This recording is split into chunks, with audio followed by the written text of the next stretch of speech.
Ese olor no pertenece a Dios, dijo en voz baja, casi sin mover los labios, como si el aire mismo pudiera escucharle. José Manuel Ortega, 52 años, sacristán de la parroquia de San Bartolomé, sostenía una vela gruesa entre los dedos manchados de cera vieja. Era martes por la tarde. El calor se pegaba a las paredes de adobe y el ventilador del techo giraba con un zumbido irregular, como si en cualquier momento fuera a detenerse.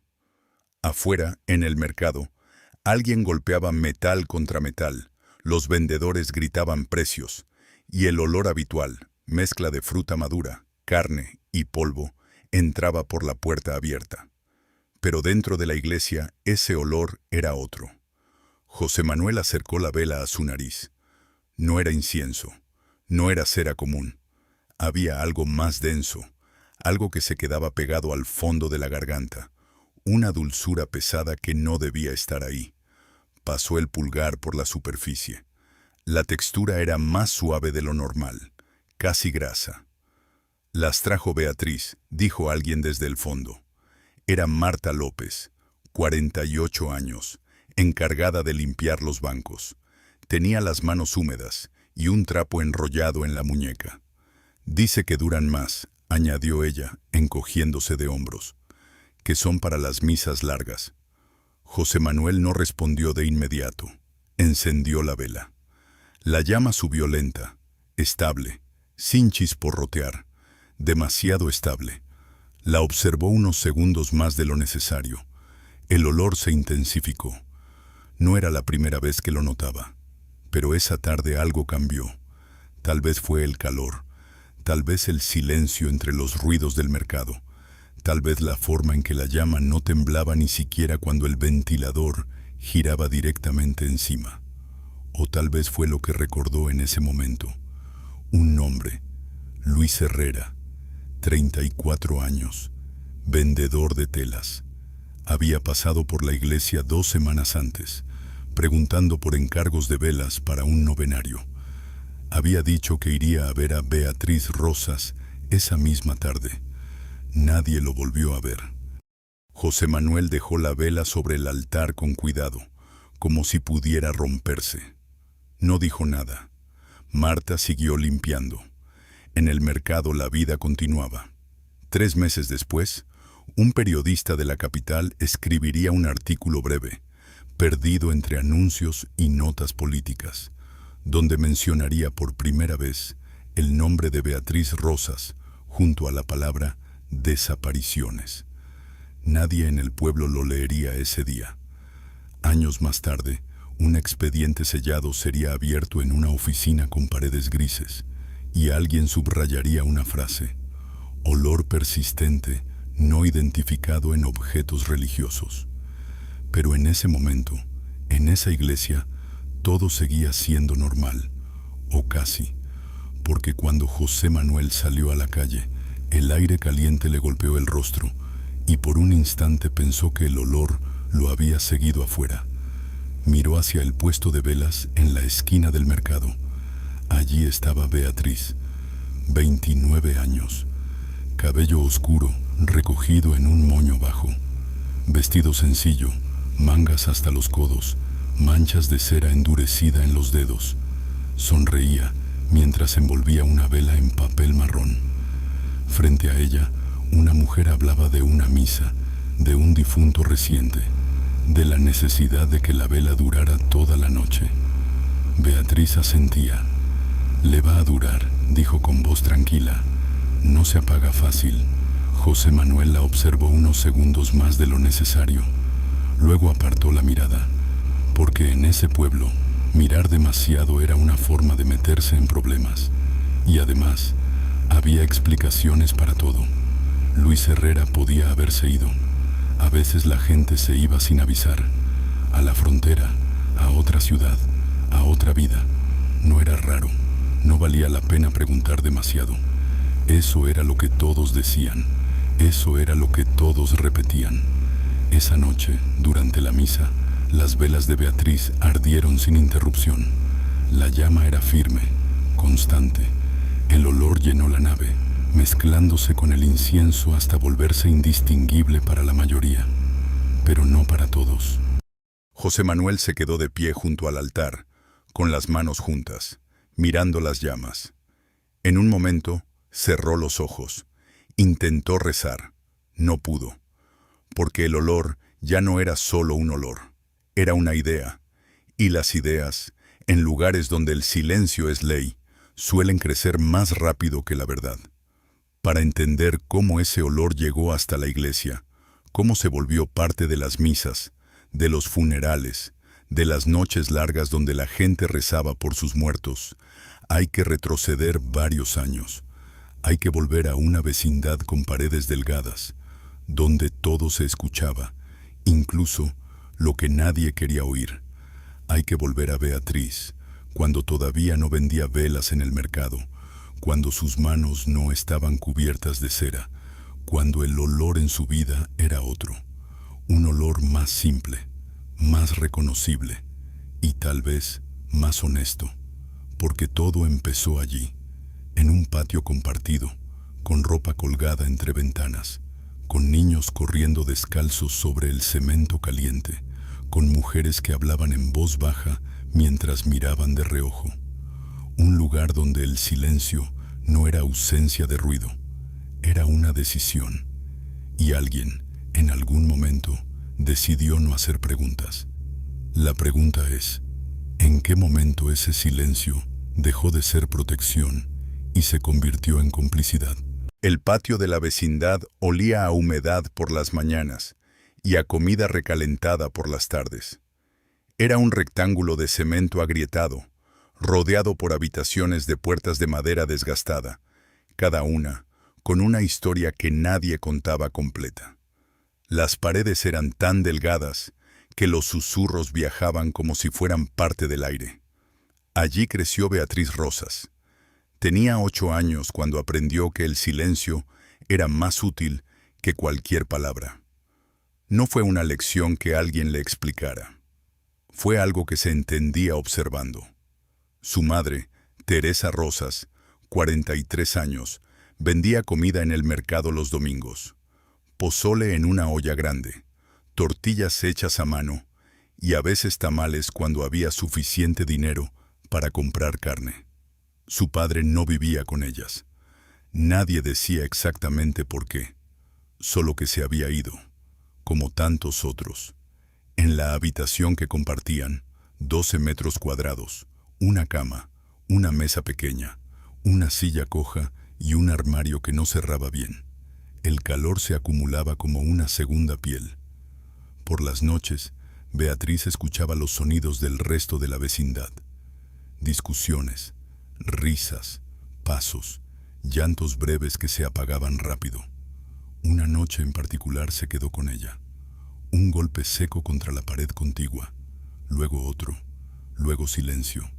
Después, una voz femenina que intentaba hablar bajo, como si el volumen pudiera cambiar la realidad de lo que estaba ocurriendo. Beatriz se sentó en la cama. «Mamá», susurró. «¿Qué pasa?» Teresa no respondió de inmediato. Estaba de espaldas, doblando ropa que ya había sido doblada antes.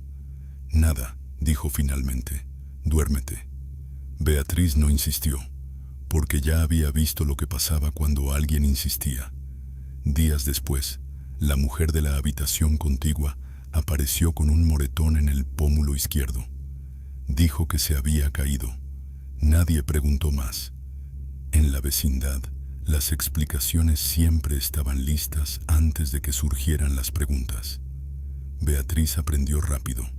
Aprendió a no mirar demasiado tiempo, a no recordar en voz alta, a no repetir lo que escuchaba por la noche. Pero también aprendió otra cosa. Aprendió a observar. A los 10 años, empezó a ayudar a una mujer del patio, doña Carmen, 60 años, que hacía velas en una mesa improvisada junto a la ventana. Eran velas simples, delgadas, que se vendían en el mercado o se usaban en la iglesia. El proceso era lento, casi ritual. Cera derretida en una olla vieja, mechas colgadas, paciencia para esperar a que cada capa se enfriara antes de añadir la siguiente. Si te apresuras, se rompe, decía doña Carmen. Todo tiene su tiempo. Beatriz escuchaba y observaba. Le gustaba la forma en que la cera cambiaba de estado. Sólida, líquida, otra vez sólida. Le gustaba el olor suave, casi dulce, que llenaba la habitación cuando la olla estaba al fuego. Era un olor limpio, predecible. A los 12 años ya sabía hacer velas por sí misma. Doña Carmen le dejaba usar la mesa cuando no la necesitaba. A cambio, Beatriz le ayudaba con compras o con llevar pedidos al mercado. Fue en ese tiempo cuando ocurrió algo que nadie en la vecindad mencionó después. Un hombre empezó a visitar a doña Carmen con frecuencia. Llegaba por la tarde, se quedaba 1 hora, a veces 2. Hablaban en voz baja. Una vez, Beatriz escuchó su nombre, Arturo. Luego dejó de venir. Simplemente dejó de venir. Se fue, dijo doña Carmen cuando alguien preguntó. Nadie pidió detalles. Beatriz notó algo más. Durante las semanas siguientes, doña Carmen empezó a hacer velas más grandes, más gruesas. Decía que eran para pedidos especiales, para novenarios, para familias que querían algo que durara más. La gente paga mejor por lo que dura, explicaba, pero la cera no era la misma. Beatriz lo notó al tacto. Era más blanda, más fácil de moldear, y el olor era diferente, no desagradable, pero más pesado. ¿Qué le pone?, preguntó un día. Doña Carmen la miró unos segundos.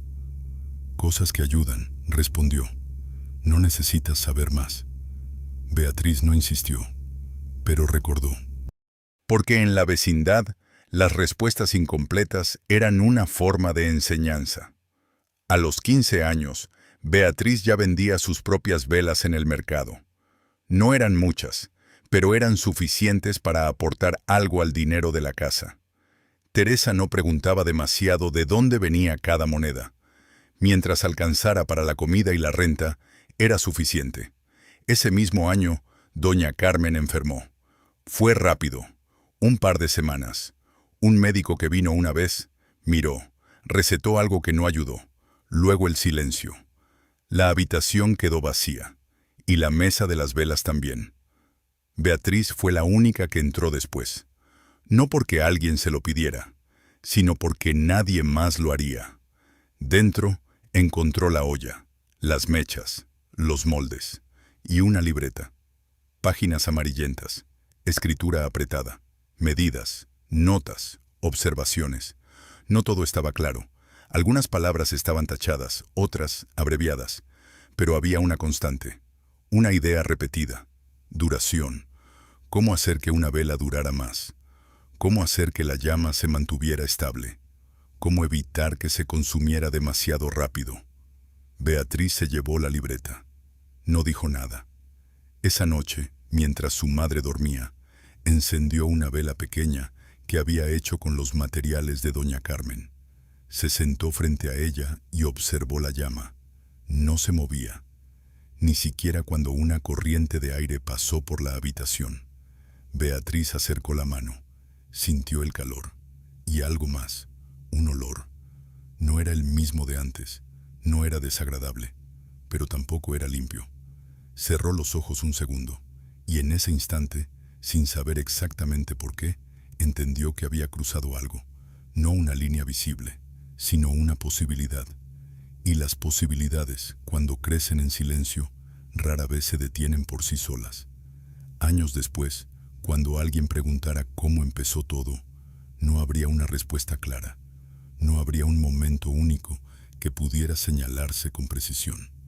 Porque lo que ocurrió no fue un salto, fue una acumulación. Una serie de decisiones pequeñas, casi invisibles, que se encadenaron hasta formar algo que ya no podía deshacerse. Y en el centro de todo eso estaba Beatriz, con sus manos cubiertas de cera, y una libreta que nadie más había leído. La libreta no tenía fecha en la portada, ni nombre, ni señal de pertenecer a alguien más que a sí misma. Era un objeto discreto, fácil de perder, entre otras cosas sin importancia. Pero en las manos de Beatriz se convirtió en una especie de mapa. No un mapa de lugares, un mapa de posibilidades.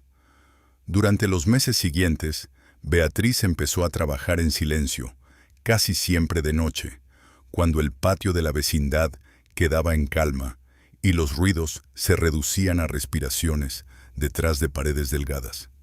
Colocaba la olla sobre un anafre pequeño, medía la cera con precisión, revisaba las anotaciones de la libreta y probaba variaciones. No buscaba algo espectacular, buscaba consistencia. Las primeras velas que hizo siguiendo las notas de doña Carmen no fueron muy diferentes a las anteriores, pero poco a poco, con ajustes mínimos, la diferencia empezó a notarse. Duraban más, la llama era más estable y el olor permanecía. No era fuerte, no llamaba la atención de inmediato, pero estaba ahí, como una presencia constante que se filtraba en el ambiente. Beatriz no hablaba de eso, tampoco nadie preguntaba demasiado. A los 18 años dejó de trabajar únicamente en la vecindad y empezó a instalar un pequeño puesto en el mercado de barrio, en una esquina donde antes vendían frutas. La madera del mostrador estaba astillada, el techo improvisado con láminas dejaba pasar la luz en franjas irregulares. Allí colocaba sus velas. Al principio, pocas, luego, más. La gente empezó a notar algo. Las de la muchacha duran más, decía una mujer que compraba para un novenario. No se apagan con el viento, comentaba un hombre que trabajaba en el panteón. Sirven para las vigilias largas, añadía otra voz. Beatriz asentía. No prometía nada que no pudiera cumplir, y cumplía. Ese fue el inicio de su reputación. Una reputación construida no sobre lo que decía, sino sobre lo que la gente comprobaba por sí misma. En el mercado, donde todo se comentaba, su nombre empezó a circular.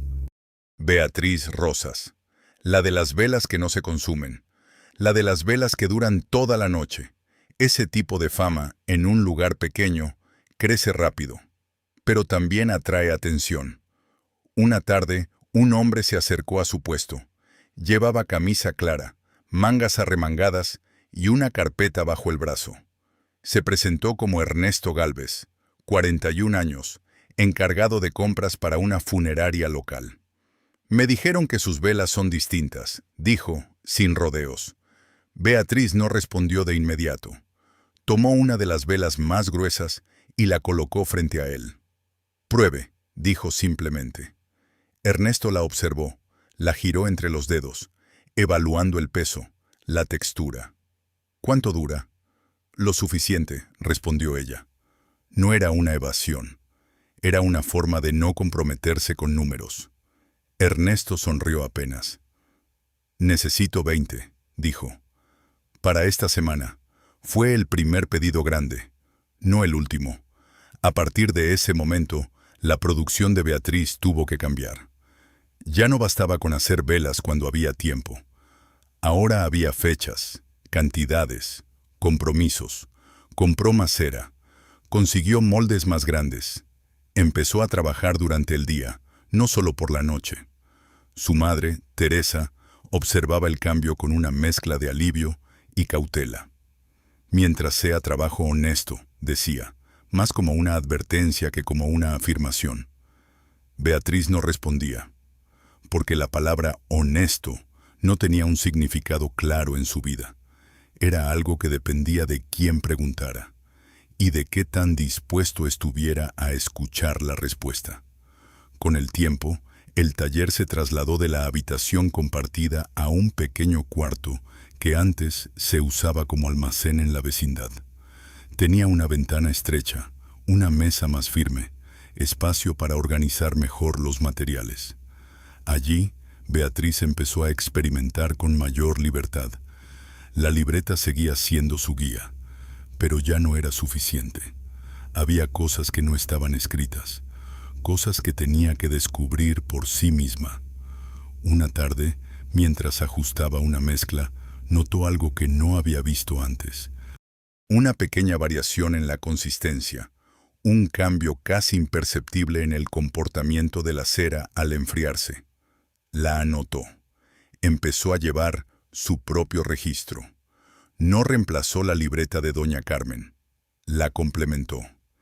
Ese fue el momento en que dejó de ser aprendiz y empezó a convertirse en algo más. En el mercado, su puesto ya no era uno más. La gente iba directamente a buscarla, algunos por recomendación, otros por curiosidad, y algunos simplemente porque no querían que sus velas se apagaran en momentos importantes. Las velas de Beatriz empezaron a aparecer en más lugares, en iglesias, en velorios, en casas donde alguien había muerto, y la familia quería mantener la luz encendida durante toda la noche. Ese tipo de presencia crea confianza, y la confianza, en contextos así, es una forma de acceso a espacios íntimos, a momentos donde la gente está distraída por el dolor, por el cansancio, por la necesidad de sostener algo que se les escapa. Beatriz entendió eso, no como una idea abstracta, sino como una realidad práctica, y empezó a usarlo, no de manera evidente, no de forma brusca, sino con la misma lógica con la que había aprendido todo lo demás, poco a poco, sin hacer ruido, porque en la vecindad, en el mercado, en la iglesia, había una regla que nadie escribía, pero todos seguían. Si algo funciona, no se cuestiona demasiado. Y las velas de Beatriz funcionaban. Esa fue la base.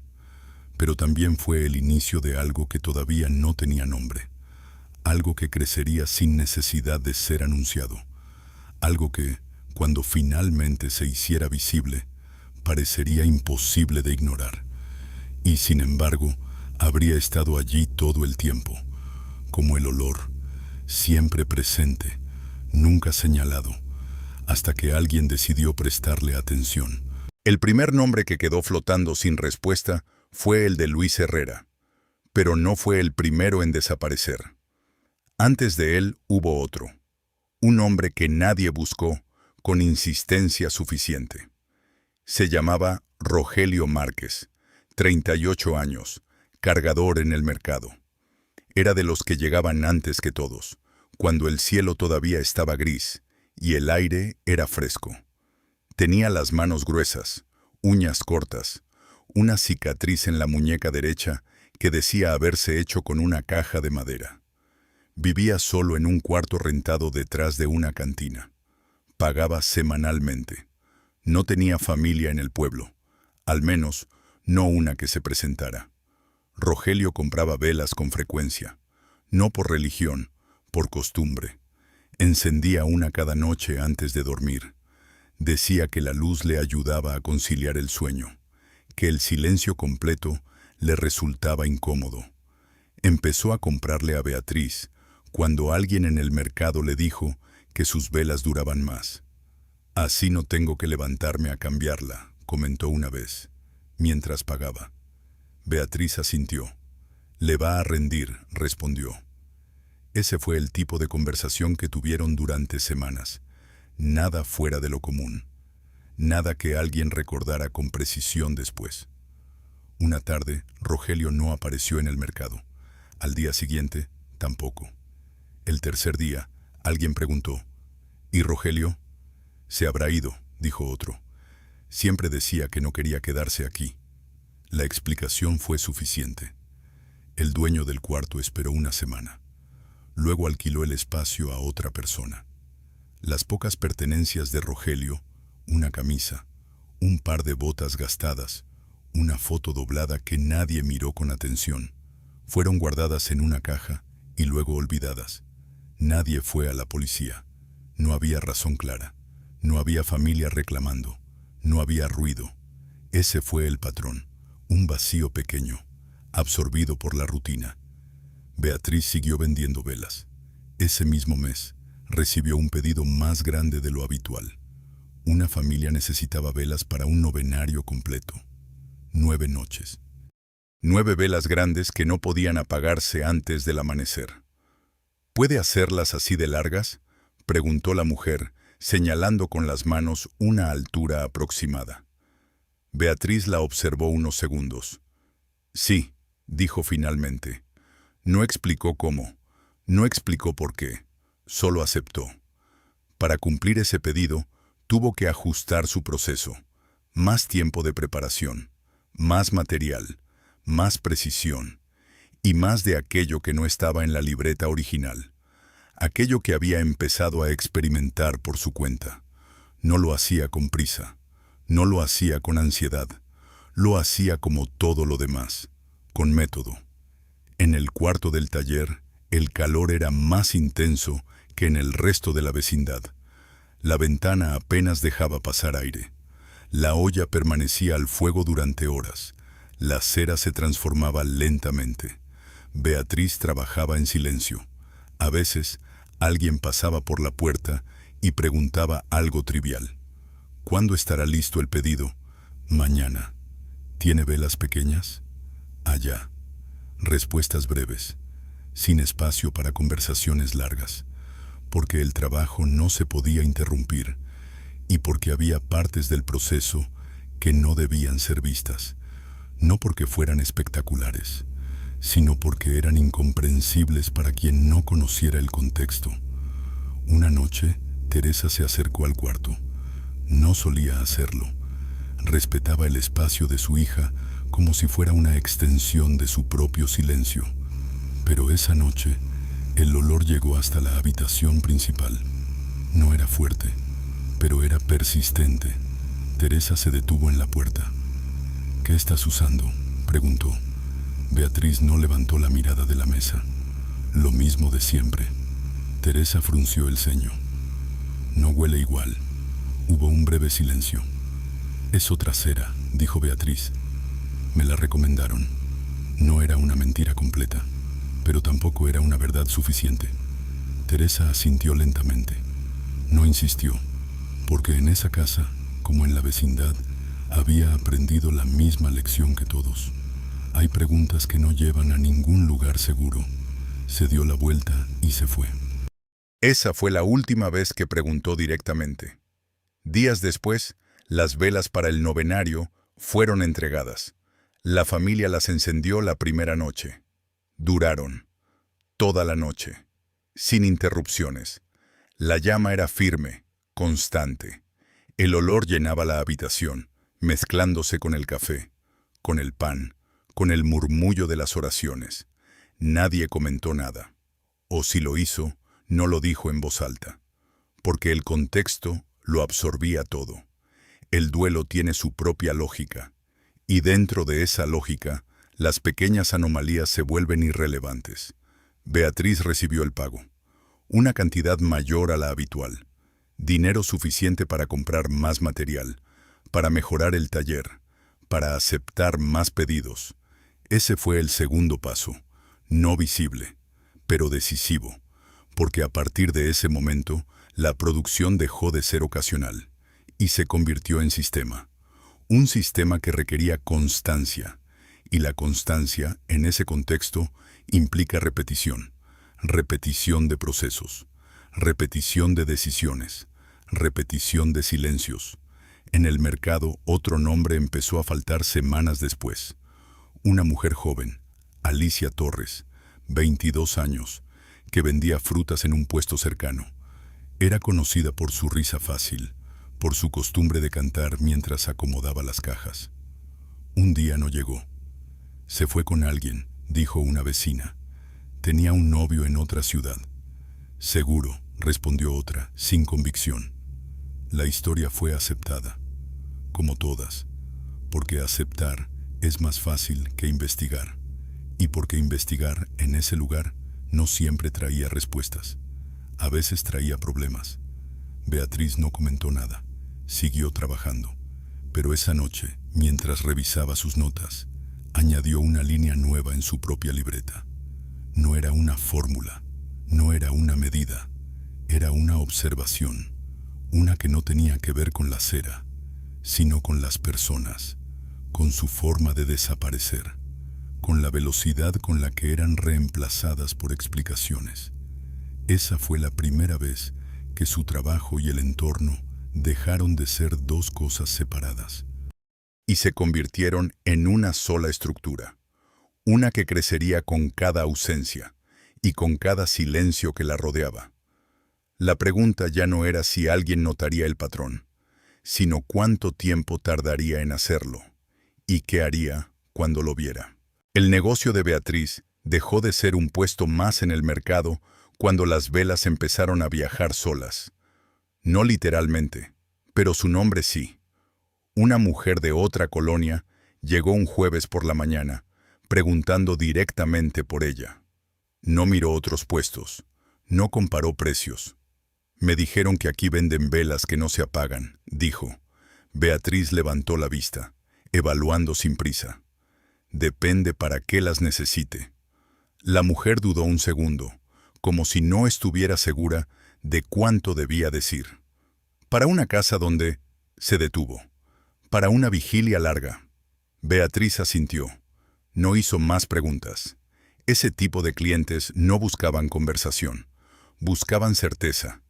Y Beatriz ofrecía exactamente eso. A partir de ese momento, los pedidos empezaron a venir de lugares que ella no conocía, colonias más lejanas, pueblos cercanos, incluso encargos que llegaban a través de terceros.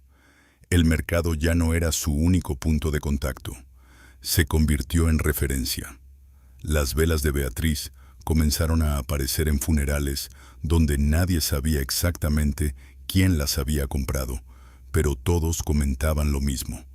No se consumen, no se apagan, duran más de lo normal. Ese tipo de repetición crea una especie de fe práctica. No es religiosa, es funcional. Y cuando algo funciona en contextos de pérdida, se vuelve indispensable. Beatriz empezó a organizar su producción con una lógica distinta. Ya no trabajaba por pedidos individuales. Empezó a anticipar la demanda. Sabía cuándo habría más funerales. Sabía cuándo aumentaban las vigilias. Sabía que los fines de semana requerían más velas que los martes. Ese conocimiento no venía de estadísticas, venía de observar, de escuchar, de estar presente en los mismos espacios donde la gente hablaba sin darse cuenta de que estaba siendo escuchada. En el mercado, las conversaciones eran abiertas, pero nunca completas. Dicen que en la colonia del sur hubo otro caso. Sí, pero eso no es aquí. Igual, mejor tener velas buenas. Ese tipo de frases se repetían. No eran alarmas, eran ajustes, formas de adaptarse sin cambiar realmente nada. Beatriz incorporó ese ritmo a su trabajo. El cuarto del taller ya no era suficiente. Consiguió acceso a un espacio más grande dentro de la misma vecindad. Un antiguo almacén donde antes se guardaban muebles viejos. Tenía mejor ventilación, más espacio para organizar materiales y una puerta que podía cerrarse con llave. Eso último era importante, no porque alguien intentara entrar, sino porque había cosas que debían permanecer contenidas. Dentro de ese espacio, el proceso se volvió más eficiente, más estructurado, pero también más distante. Antes, cada vela tenía algo de improvisación. Ahora, cada lote seguía una secuencia, medidas precisas, tiempos definidos, repetición. La libreta de Doña Carmen ya no era suficiente para contener todo lo que Beatriz hacía. Su propia libreta creció, más páginas, más anotaciones, más observaciones que no estaban destinadas a ser entendidas por otros, no porque fueran complejas, sino porque estaban escritas desde una lógica interna, una lógica que no necesitaba ser explicada.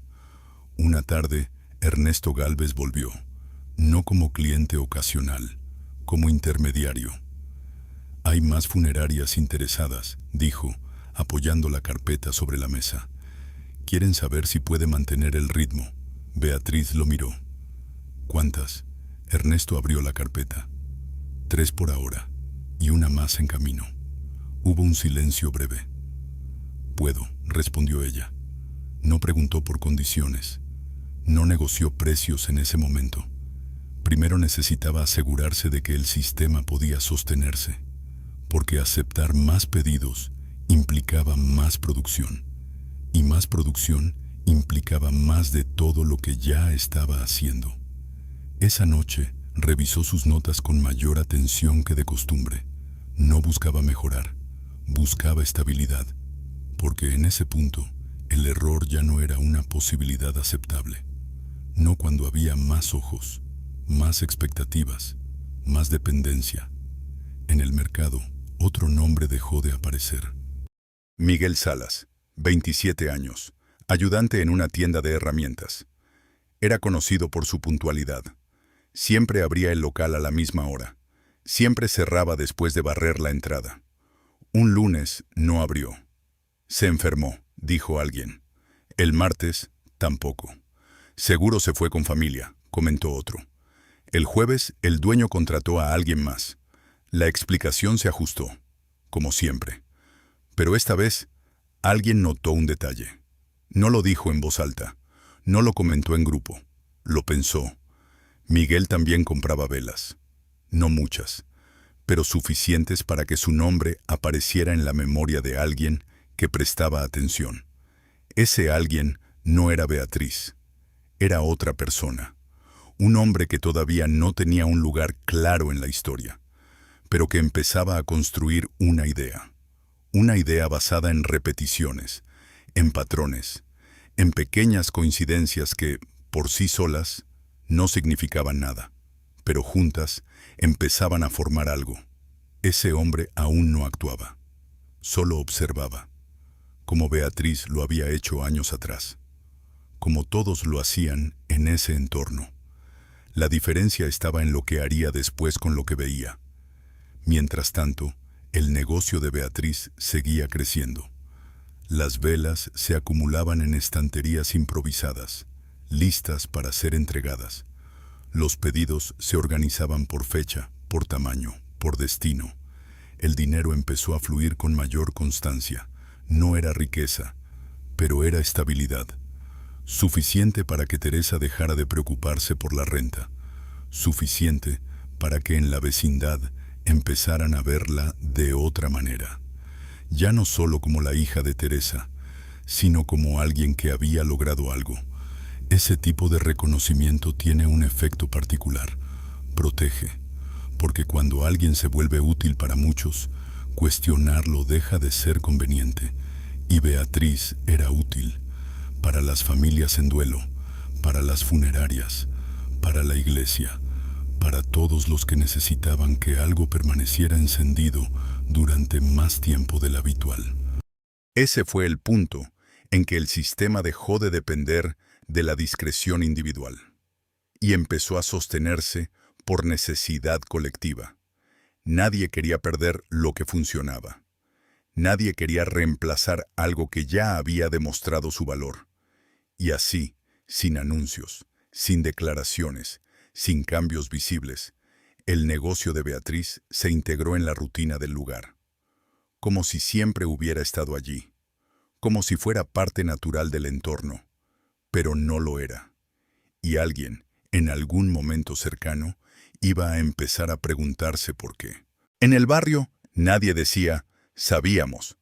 Decían, algo raro había, y lo dejaban ahí, como si las palabras pudieran quedarse a medio camino, y aún así cumplir su función. Las voces existían, pero no coincidían en el tiempo ni en el lugar. Doña Elvira, 59 años, que vendía hierbas en el tianguis de los domingos, recordaba que el olor de ciertas velas le parecía demasiado dulce para ser de iglesia. Lo dijo una vez mientras acomodaba ramos de ruda y manzanilla sobre una mesa cubierta con plástico azul. No sé, añadió, encogiéndose de hombros. A lo mejor es nueva cera. Nadie respondió, porque el comentario no exigía respuesta. Era una observación, no una acusación. Y en ese entorno, la diferencia entre ambas cosas definía lo que podía decirse en voz alta. En la vecindad, Las conversaciones seguían un patrón similar. «Trabaja mucho la muchacha», decía alguien. «Sí, por eso le va bien», respondía otro. «¿Y sus velas?» Pausa. Son distintas. La pausa era importante. Era el espacio donde podría haber surgido una pregunta, pero nunca lo hacía, porque formularla implicaba asumir que algo debía ser explicado, y nadie quería cargar con esa responsabilidad. Teresa, la madre de Beatriz, también tenía sus propias dudas, no en forma de sospecha concreta, sino como una incomodidad persistente. Había aprendido a medir el tiempo por sonidos, el hervor de la olla, los pasos en el patio, el cierre de puertas. Y ahora había otro ritmo en la casa, el del trabajo de su hija. Un ritmo que no se detenía. Una noche, mientras lavaba platos en una cubeta de agua tibia, escuchó un golpe seco en el cuarto del taller. No era fuerte, pero era distinto. ¿Todo bien?, preguntó desde la puerta. Sí, respondió Beatriz. La respuesta llegó rápido, demasiado rápido. Teresa se quedó un momento más, esperando tal vez un sonido adicional. No lo hubo. Volvió a sus platos, porque insistir habría sido cruzar una línea que no sabía nombrar. En el mercado, Ernesto Gálvez empezó a notar otro tipo de patrón. No en las velas, en las personas. Había nombres que dejaban de aparecer. No muchos, no al mismo tiempo, pero lo suficiente para que, al revisar mentalmente las últimas semanas, algo no encajara del todo. Ernesto no era investigador, era administrador. Su trabajo consistía en coordinar compras, revisar inventarios, asegurarse de que todo estuviera disponible cuando se necesitaba. Pero ese tipo de trabajo exige memoria. Y la memoria, cuando se repite, empieza a detectar ausencias. Una tarde, mientras revisaba una lista, se detuvo en un nombre: Miguel Salas. Lo había visto varias veces comprando herramientas cerca del mercado.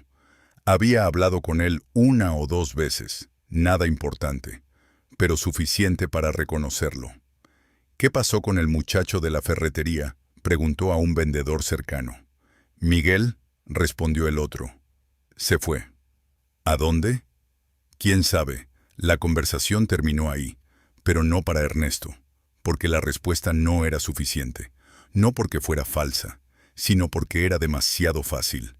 Esa noche, en su casa, revisó mentalmente otros nombres: Rogelio, Luis, Alicia. No los conocía bien, pero los recordaba, como se recuerdan las caras que se ven con frecuencia. No era una lista, todavía no. Era una sensación, una acumulación de detalles que no formaban una conclusión, pero que tampoco podían ignorarse completamente. En la delegación local, el oficial Martín Quiroga, 35 años, recibía reportes de rutina. Robos menores, discusiones familiares, quejas por ruido. Nada fuera de lo habitual. Los casos de personas que se iban, rara vez, llegaban a convertirse en denuncias formales. Y cuando lo hacían, se archivaban con rapidez. Se fue por voluntad propia, decía el informe. No hay evidencia de delito. Ese tipo de frases cerraba expedientes y abría espacio para otros. Martín no cuestionaba el sistema, no porque no pudiera, sino porque no había incentivos para hacerlo. El trabajo era mantener el orden visible, no investigar lo invisible. Sin embargo, una mañana recibió a una mujer que no encajaba en ese patrón. Se llamaba Rosa Delgado, 42 años, hermana de Luis Herrera. No vivía en el pueblo. Había llegado desde otra ciudad. Mi hermano no desaparece así, dijo, sentándose frente al escritorio. Siempre avisa. Martín tomó nota. ¿Cuándo fue la última vez que habló con él? Hace 2 semanas. ¿Le dijo algo inusual? Rosa dudó. Dijo que iba a comprar unas velas, respondió finalmente. Para un encargo. Martín levantó la mirada. ¿Velas? Sí. ¿Sabe dónde? No. La respuesta quedó suspendida. Martín escribió algo en el papel. No era una pista, era un dato, uno más. Pero esa mañana, por primera vez, ese tipo de dato no se archivó de inmediato. Quedó sobre la mesa, sin resolver. En la vecindad, doña Elvira volvió a comentar el olor, esta vez con Teresa. «No sé qué le pone tu hija», dijo, «pero no es como antes». Teresa no respondió. Miró hacia el cuarto del taller. La puerta estaba cerrada. «Mientras venda», dijo finalmente, «está bien». No era una defensa, era una aceptación, porque en ese punto, cuestionar significaba arriesgar lo que ya se había construido, y lo que se había construido era útil para todos. Esa es la forma más sólida de silencio, no el impuesto, el elegido, el que se sostiene porque cambiarlo implicaría perder algo. Y en el centro de ese silencio, Beatriz seguía trabajando, sin apurarse, sin detenerse, con la misma lógica que había aprendido desde niña. Observar, ajustar, repetir, porque mientras las preguntas no se formularan en voz alta, las respuestas no eran necesarias, y el sistema podía seguir funcionando, exactamente como hasta ahora, hasta que alguien decidiera que la suma de silencios ya no era suficiente, y que el olor, finalmente, debía ser nombrado. El hombre que empezó a ordenar los nombres no lo hizo por vocación, sino por incomodidad. Se llamaba Julián Estrada, 29 años, auxiliar en la delegación municipal. No tenía rango alto ni responsabilidades visibles. Su trabajo consistía en archivar expedientes, organizar carpetas, llevar registros de entradas y salidas. Era de los que estaban siempre en segundo plano. Pero ese tipo de posición tiene una ventaja. Permite ver sin ser visto. Julián no buscaba problemas, ni siquiera buscaba respuestas. Al principio, solo intentaba entender por qué ciertos papeles le resultaban más difíciles de archivar que otros. El expediente de Luis Herrera era uno de ellos, no por su contenido, sino por lo que le faltaba. No había declaración clara, no había seguimiento, solo una nota breve, ausente, posible salida voluntaria. Lo mismo ocurría con otros nombres. No estaban conectados en los documentos, pero sí en la memoria. Julián empezó a escribirlos en una hoja aparte, no como lista oficial, sino como ejercicio personal. Luis Herrera, Rogelio Márquez, Alicia Torres, Miguel Salas. Los nombres ocupaban poco espacio, pero juntos generaban una sensación que no podía ignorar. No era evidencia, era repetición, y la repetición, en ciertos contextos, es una forma de patrón. Una tarde, mientras revisaba archivos antiguos, encontró una carpeta que no recordaba haber visto antes. Estaba mal etiquetada, con una fecha incompleta. La abrió. Dentro había un reporte breve de hace varios años. Un hombre llamado Arturo, sin apellido completo, sin seguimiento, sin conclusión. Julián se quedó mirando la hoja más tiempo del necesario. No había conexión directa, pero había una coincidencia, la ausencia. Ese fue el momento en que dejó de pensar en casos individuales y empezó a considerar la posibilidad de un sistema, no un sistema organizado en términos visibles, sino uno que se sostenía por omisiones. Por decisiones pequeñas que, acumuladas, permitían que ciertas cosas pasaran sin ser registradas como problema.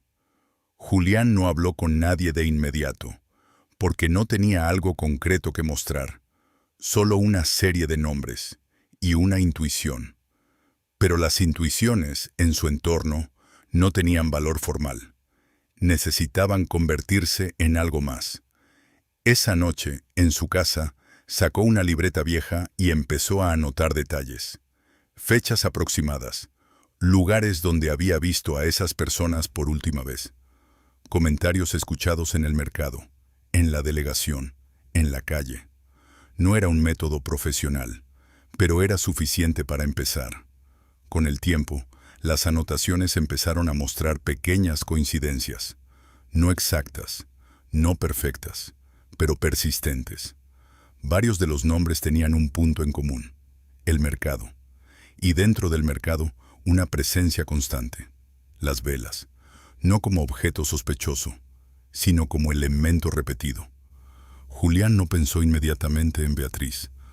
No la conocía personalmente, pero su nombre apareció en una de las conversaciones que anotó. Las velas de la muchacha duran más. Esa frase se repetía, en diferentes voces, en distintos momentos. No era incriminatoria, pero era constante. Julián decidió observar, no intervenir, no preguntar directamente, observar. Fue al mercado un jueves por la mañana, cuando la actividad era más intensa. Caminó entre los puestos sin detenerse demasiado en ninguno. Escuchaba fragmentos de conversaciones. Miraba sin parecer que miraba. Cuando llegó al puesto de Beatriz, se detuvo como cualquier cliente. Las velas estaban alineadas con precisión, diferentes tamaños, diferentes grosores, todas con la misma apariencia limpia. Beatriz estaba detrás del mostrador. No hablaba mucho, atendía con eficiencia. Julián pidió una vela pequeña, no porque la necesitara, sino porque necesitaba sostener algo. Beatriz se la entregó. «Va a durar», dijo. Julián asintió. Pagó. No dijo nada más, pero al tomar la vela notó algo: el peso. Era ligeramente mayor de lo esperado. No suficiente para llamar la atención de cualquiera, pero suficiente para alguien que estaba buscando diferencias. Se alejó del puesto. No miró hacia atrás, porque mirar demasiado podía ser interpretado como interés. Y el interés, en ciertos contextos, genera preguntas. Esa noche encendió la vela en su habitación. Observó la llama, estable, constante. El olor apareció después de unos minutos. No era desagradable, pero tampoco era neutro. Era algo intermedio, algo que no encajaba del todo con lo que esperaba. Julián se sentó frente a la mesa, sacó su libreta y añadió una nueva línea. No escribió conclusiones, solo datos: peso, duración, olor y una palabra que no había usado antes: coincidencia, porque en ese punto aún no podía afirmar nada, pero tampoco podía ignorar lo que empezaba a ver. En la delegación, al día siguiente, revisó los archivos con otra perspectiva.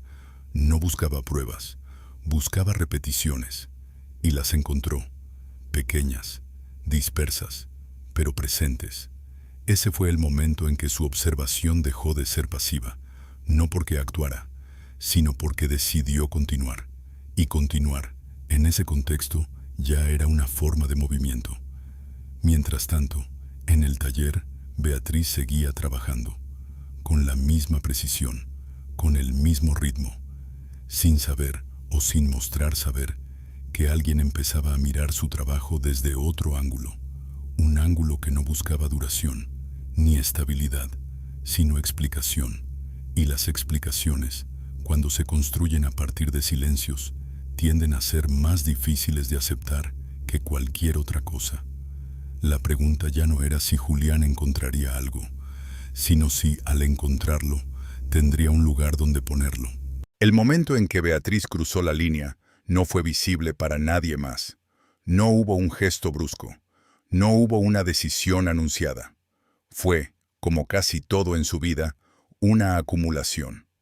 Pero hubo un punto en el que esa acumulación dejó de ser reversible. Y ese punto ocurrió en una noche que, en apariencia, no tenía nada de especial. Era finales de verano. El calor persistía incluso después de que el sol desaparecía. En el taller, la ventana estaba abierta, pero el aire no circulaba. La olla sobre el anafre mantenía un hervor constante, bajo, controlado. Beatriz trabajaba sola. Tenía un pedido urgente. Una funeraria necesitaba velas grandes para una vigilia prolongada. No podía retrasarse.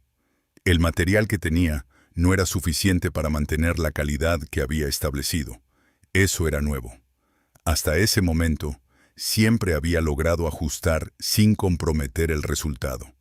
Pero esa noche, por primera vez, se encontró con un límite. Podía hacer más velas, o podía hacerlas como siempre, no ambas cosas. Se detuvo, miró la libreta, revisó sus propias anotaciones, buscó una alternativa que no implicara cambiar lo que ya funcionaba. No la encontró. Ese fue el primer momento de tensión real, no externa, interna, porque aceptar el límite significaba perder pedidos. Perder pedidos significaba perder estabilidad. Y la estabilidad, en su contexto, no era negociable. Se sentó, apagó el anafre. El silencio llenó el cuarto. No era un silencio nuevo, pero esa noche tenía un peso distinto. Beatriz cerró los ojos por un instante. No pensó en personas, no pensó en consecuencias, pensó en el proceso, en cómo había llegado hasta allí, en las decisiones pequeñas que había tomado, en las veces que había ajustado sin que nadie lo notara, y entendió algo, que la línea que estaba a punto de cruzar no era un salto, era una extensión, una continuación lógica de lo que ya había hecho antes. Esa lógica no justificaba nada, pero tampoco lo cuestionaba. Simplemente existía. Se levantó. Encendió de nuevo el anafre y tomó una decisión, no una que pudiera explicarse en una frase, sino una que se reflejó en lo que hizo a continuación. A partir de esa noche, su proceso cambió. No en la superficie. Las velas seguían siendo iguales. La duración, la estabilidad, el olor, todo se mantenía. Pero la forma en que lograba ese resultado dejó de ser la misma. Y ese cambio no fue temporal, se volvió permanente. En los días siguientes, Beatriz trabajó con una precisión aún mayor. Ajustó tiempos, medidas, secuencias. Lo que antes era una práctica se convirtió en sistema completo. No dejó espacio para la improvisación. Todo tenía una razón, todo tenía un lugar. Ese tipo de estructura tiene una consecuencia. Reduce el margen de error, pero también elimina la posibilidad de volver atrás. En el mercado, nadie notó un cambio inmediato. Las velas seguían funcionando. Los pedidos se cumplían. La reputación se mantenía. Eso era suficiente. Pero en la libreta de Beatriz, las anotaciones cambiaron. Ya no eran solo observaciones técnicas. Había una nueva categoría, una que no tenía título claro, pero que agrupaba decisiones, no sobre materiales, sino sobre condiciones. ¿Cuándo? ¿Cómo? ¿En qué contexto? Esas anotaciones no estaban destinadas a ser entendidas por otros, eran recordatorios de lo que ya había hecho y de lo que podía repetir. Ese fue el punto sin retorno, no porque ocurriera algo visible, sino porque a partir de ahí, todo lo que vino después dependía de esa decisión. En paralelo, Julián continuaba con su propia acumulación. Sus notas ya no eran solo nombres. Había empezado a trazar conexiones, no definitivas, pero consistentes. El mercado, las velas, las ausencias. Una tarde, volvió al puesto de Beatriz. Esta vez, no como cliente casual, sino con intención de observar más de cerca. No hizo preguntas directas, no habría tenido sentido, pero prestó atención a detalles que antes habría ignorado. El orden, la forma en que Beatriz organizaba los pedidos, la manera en que respondía a ciertas preguntas. Nada parecía fuera de lugar, y sin embargo había algo, no en lo que hacía, sino en lo que no decía. Julián compró otra vela. La sostuvo unos segundos más de lo habitual. ¿Siempre duran igual?, preguntó. Beatriz lo miró, no con desconfianza, sino con una calma que no ofrecía información adicional. Depende de cómo se usen, respondió.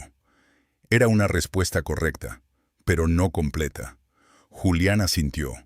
No insistió, porque entendió algo en ese momento, que las respuestas no iban a venir de preguntas directas, sino de la acumulación de detalles, de la repetición, de la observación prolongada.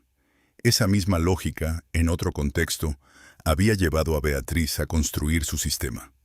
Ahora, alguien más la aplicaba en dirección opuesta.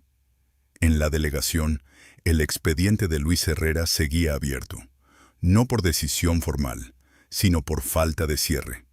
Eso, en sí mismo, ya era una anomalía, pequeña, pero suficiente, porque las anomalías, cuando se acumulan, dejan de ser excepciones y empiezan a ser indicios. La pregunta ya no era si Beatriz había cruzado una línea, sino si alguien más estaba a punto de alcanzarla, y entender lo que significaba. La verdad no apareció de golpe. No hubo una puerta derribada. No hubo una confesión inesperada. Apareció como aparecen las cosas que han estado demasiado tiempo ocultas. Primero como una incomodidad, luego como una certeza que nadie quiere nombrar, y finalmente como algo que ya no puede ignorarse sin consecuencias. Julián no buscaba demostrar nada, buscaba entender, pero llegó un punto en el que entender dejó de ser suficiente. Necesitaba verificar. Esa necesidad lo llevó a hacer algo que hasta entonces había evitado. Comparar, no ideas, objetos. Durante varias semanas compró velas en distintos lugares, no solo en el puesto de Beatriz, en otras tiendas, en otros mercados, en la iglesia. Las encendió, las observó, tomó notas, duración aproximada, comportamiento de la llama, olor. La diferencia no era dramática, no era evidente para cualquiera, pero estaba ahí, constante. Las velas de Beatriz no solo duraban más, se consumían de forma distinta, más lenta, más uniforme, y el olor, ese olor persistía incluso después de apagarlas. No era prueba de nada, pero era un dato, uno que se repetía. Julián llevó una de esas velas a la delegación, no como evidencia formal, sino como curiosidad. La dejó encendida en una esquina de su escritorio mientras revisaba papeles. El oficial Martín Quiroga entró en la oficina. Se detuvo un segundo. «¿Qué es eso?» «Una vela», respondió Julián. Martín se acercó, la observó. «Huele raro». La frase fue simple, pero en ese contexto tenía peso, porque venía de alguien que no estaba buscando nada. Julián no dijo más. Dejó que la observación quedara ahí. Esa misma tarde, revisó de nuevo sus notas. Añadió una línea. Olor percibido por terceros. No era una conclusión, era un refuerzo. El siguiente paso no fue inmediato, porque lo que estaba construyendo no era un caso, era una estructura.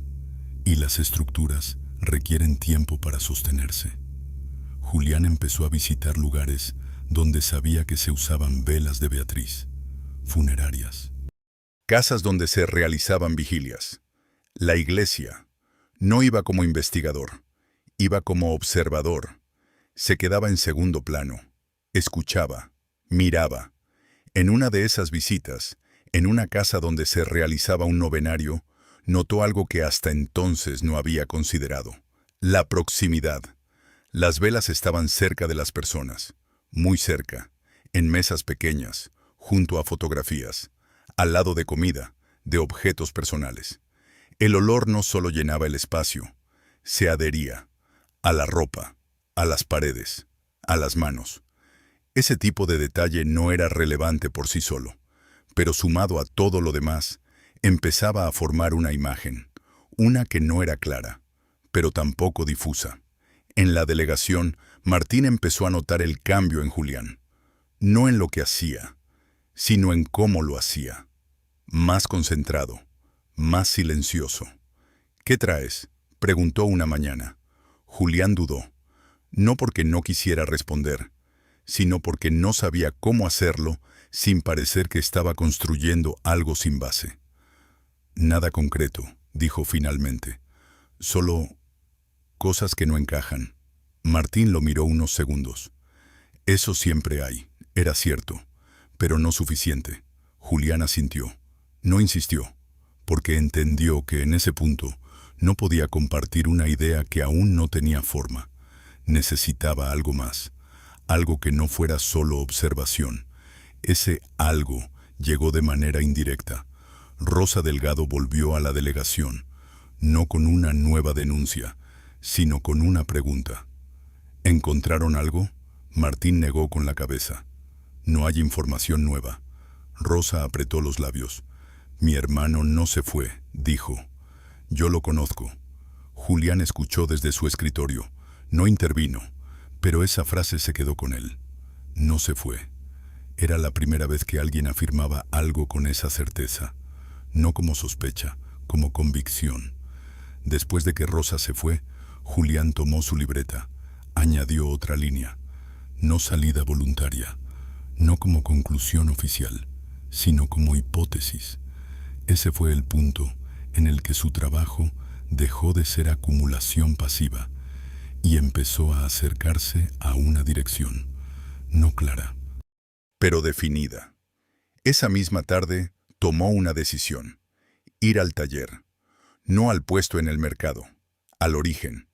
No tenía autorización formal, no tenía una orden, pero tampoco estaba entrando en propiedad privada de forma directa. La vecindad era un espacio compartido, y el taller, aunque cerrado, no estaba completamente aislado. Llegó al lugar al caer la tarde. El patio estaba casi vacío. Algunos niños jugaban cerca de una pared. Una mujer barría. La puerta del taller estaba cerrada, pero la ventana estaba entreabierta. Julián se acercó lo suficiente para mirar sin ser evidente. Dentro, vio lo esperado: mesas, moldes, cera, nada fuera de lo común. Pero también notó algo más: la organización, la precisión. No era un espacio improvisado, era un sistema. Cada objeto tenía un lugar. Cada proceso parecía definido. Ese nivel de orden no era común en talleres pequeños. No imposible, pero tampoco habitual. Julián se quedó unos segundos más, escuchando. No había conversación, solo el sonido del anafre y algo más. Un ritmo, no mecánico, pero constante, como si cada movimiento siguiera una secuencia. Se alejó, no porque hubiera visto algo incriminatorio, sino porque entendió que no iba a encontrar una respuesta inmediata. Lo que estaba buscando no se mostraba a simple vista, se construía, y para entenderlo necesitaba tiempo y continuidad. Esa noche, en su libreta, escribió una frase que no había usado antes: sistema cerrado. No sabía exactamente qué significaba aún, pero sabía que era importante, porque todo lo que había observado apuntaba en esa dirección. Un sistema que funcionaba, un sistema que se sostenía, un sistema que no necesitaba ser explicado para existir. La pregunta ya no era si había algo detrás de las velas, sino qué tan profundo estaba y cuántas personas habían estado dentro sin darse cuenta. La verdad no llegó como una revelación, sino como una acumulación que finalmente dejó de poder sostenerse en silencio. Julián no irrumpió en el sistema, lo rozó, y eso fue suficiente. Los días siguientes a su visita a la vecindad no trajeron una respuesta inmediata, pero algo cambió en su forma de mirar. Ya no buscaba confirmar una sospecha específica, buscaba entender el funcionamiento completo. Empezó a revisar los tiempos: cuándo desaparecían las personas, cuándo aumentaban los pedidos, cuándo se entregaban ciertas velas. No encontró una coincidencia perfecta, pero sí una correlación, pequeña, persistente, demasiado constante para ser casualidad. Fue entonces cuando decidió hacer algo distinto: no ir al taller, no observar desde fuera, sino introducir una variable, un encargo. Volvió al puesto de Beatriz en el mercado un sábado por la mañana. La actividad era intensa, la gente hablaba, compraba, discutía precios. Julián esperó su turno. Cuando llegó, habló con la misma calma que había visto en otros clientes. «Necesito velas para varias noches», dijo. Beatriz lo miró. «¿Cuántas?» «Las que duren más». No era una cantidad, era una intención. Beatriz sostuvo su mirada unos segundos más de lo habitual. «Puedo hacerlas», respondió. «¿Cuándo?» «3 días». Julián asintió. Pagó un adelanto. No preguntó más. Ese encargo no tenía un propósito práctico. Era una prueba, no de la vela, del proceso. 3 días después volvió. Las velas estaban listas, más grandes de lo habitual, más pesadas. Julián las tomó. Sintió la diferencia. Pagó el resto y se fue. Esa noche no encendió las velas. No aún. Las dejó sobre la mesa. Las observó, como si esperara que revelaran algo por sí mismas. No lo hicieron, porque lo que estaba buscando no era visible en la superficie. Al día siguiente, llevó una de ellas a la delegación, no como evidencia oficial, sino como objeto de comparación. La encendió. Martín entró unos minutos después. «Otra vez eso», dijo señalando la vela. Julián no respondió. Dejó que el silencio hiciera su trabajo. El olor apareció, más claro que antes, más persistente. Martín frunció el ceño. «Eso no es normal». La frase quedó en el aire. No era una acusación, pero tampoco era neutral. Julián apagó la vela. No dijo nada, porque en ese momento, la observación de otro ya no era solo un dato, era un punto de apoyo. Esa tarde, tomó una decisión. No seguir acumulando, sino conectar. Volvió a la libreta, revisó cada nombre, cada anotación, y por primera vez escribió una frase completa. No como hipótesis, como estructura.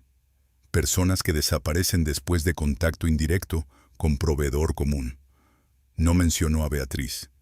No era necesario. El patrón hablaba por sí solo. Pero aún faltaba algo. Una confirmación. No de método, de relación. Esa confirmación no llegó de un análisis. Llegó de una coincidencia. Rosa Delgado volvió por tercera vez. Esta vez, no a preguntar, a informar. «Encontré algo», dijo. Martín la miró. «¿Qué cosa?» Rosa sacó un papel doblado. Un recibo. Lo colocó sobre la mesa. Era de una compra. Velas. El nombre del proveedor estaba escrito a mano. Beatriz Rosas. La fecha coincidía con el último día en que Luis fue visto. El silencio en la oficina fue distinto. No pesado. Preciso. Julián miró el papel. No era prueba de delito, pero era conexión. La primera directa. Martín respiró hondo. «Necesitamos revisar esto», dijo. No era una orden formal, pero era un cambio. Pequeño, irreversible. Ese fue el inicio del final. No porque resolviera el caso, sino porque rompió el equilibrio. El sistema de silencios ya no era suficiente para contener lo que empezaba a formarse. En los días siguientes, la delegación abrió una revisión interna, no pública, no anunciada, pero activa. Julián participó, no como investigador principal, pero como quien había visto primero. El proceso fue lento, metódico, sin dramatismo. Visitas, preguntas, comparaciones. El taller fue inspeccionado. No se encontró nada que, por sí solo, pudiera cerrar el caso. Todo era funcional, ordenado, coherente, demasiado coherente. Pero en ese tipo de situaciones, la ausencia de irregularidades visibles no descarta nada. A veces lo confirma. Beatriz respondió a las preguntas con la misma calma de siempre. No negó. No afirmó más de lo necesario. «Hago velas», dijo. Era cierto, y suficiente, pero no completo. El caso no se resolvió en ese momento. No hubo detención inmediata. No hubo confesión. Lo que hubo fue una grieta, una que permitió que la historia empezara a salir. Con el tiempo, otras familias hablaron. No con certeza, con dudas, con recuerdos incompletos, pero suficientes para ampliar el patrón. El expediente creció, no en pruebas definitivas, en consistencia. Años después, cuando el caso fue revisado en otra instancia, alguien escribió en el informe: actividad sostenida en entorno de alta confianza comunitaria, sin mecanismos de verificación externa. Era una forma técnica de decir algo más simple, que todo ocurrió a la vista de todos, y nadie lo detuvo a tiempo. Beatriz fue juzgada, no por todo lo que se sospechaba, sino por lo que se pudo demostrar. La sentencia no cerró la historia, solo la formalizó. En la vecindad, el taller dejó de funcionar. La puerta permaneció cerrada durante años. Luego alguien la abrió, no para reanudar el trabajo, para limpiar. El espacio fue vaciado, los moldes desaparecieron, las mesas fueron retiradas. El olor, sin embargo, permaneció durante un tiempo. No fuerte, pero reconocible. Con el paso de los años, la vecindad cambió. Algunas habitaciones fueron remodeladas, otras demolidas. En el lugar del taller se instaló una pequeña tienda de abarrotes. La gente entraba, compraba, salía. Nadie mencionaba lo que había sido antes. En el mercado, el puesto de velas fue ocupado por otra persona. Velas comunes. Duraban lo normal. Se consumían como se esperaba. El olor era el de siempre. En la iglesia, José Manuel siguió encendiendo velas. Nunca volvió a comentar lo que había notado aquella tarde. Pero cada vez que una llama se mantenía demasiado estable, miraba un segundo más. Solo un segundo. Rosa Delgado regresó a su ciudad. No obtuvo todas las respuestas, pero obtuvo una forma de cierre. No completa, suficiente. Julián continuó trabajando en la delegación. Nunca fue ascendido por ese caso, pero tampoco lo olvidó. Dejó de anotar nombres con el tiempo, pero no dejó de notar ausencias, porque una vez que alguien aprende a ver patrones, es difícil volver a ignorarlos. La historia de Beatriz no terminó con la sentencia. Continuó en la memoria de quienes estuvieron cerca, en las conversaciones que no se terminaron, en las preguntas que quedaron sin respuesta, y en un detalle que, para muchos, pasó desapercibido: el olor. Porque el olor fue lo primero y lo último, lo que estuvo siempre presente, lo que nadie nombró a tiempo, y lo que, incluso después de todo, algunos aún recordaban sin poder explicarlo del todo. Quizás la pregunta nunca fue cómo ocurrió, sino por qué nadie decidió detenerlo antes. Y esa pregunta, como muchas otras, no tiene una respuesta única, pero sigue ahí, esperando. Gracias por quedarte hasta el final de esta historia. Si en algún momento te hizo reflexionar, sentir o ver las cosas desde otra perspectiva, apóyala con un like y compártela con quienes también puedan conectar con este tipo de relatos. Son historias que casi nunca se cuentan en voz alta, pero que dejan una huella profunda. Suscríbete para no perderte las próximas y escribe en los comentarios qué sentiste o qué piensas. Tu opinión es importante. Nos vemos en la próxima historia. Gracias por estar aquí.